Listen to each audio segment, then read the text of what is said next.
don't stigmatize any of your opponent. Okay, let's look at the trajectory of the history. I saw one of my opponents now say he will go back to subsidy.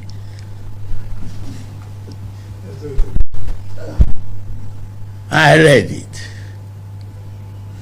That is demonstration of a serious ignorance on governance and economy.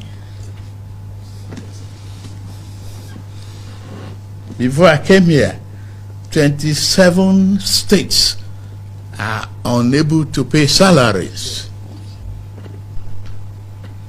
Not to even talk of pensioners, salary of workers.